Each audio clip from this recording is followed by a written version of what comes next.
Top 10 business advice na sana alam ko noong nagsisimula ako sa negosyo.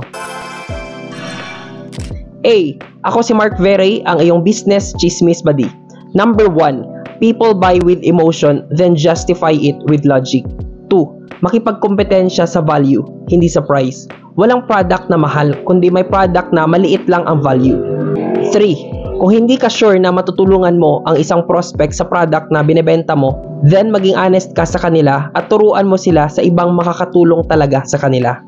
4. Wag na wag ipagpalit ang reputasyon sa pera.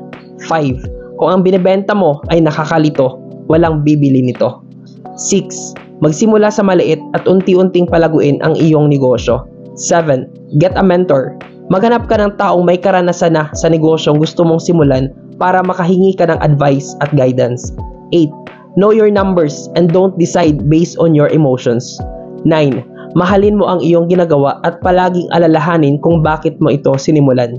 Lastly, number 10, huwag mong isipin na nakarating ka na. Kung may natutunan ka, please follow and share.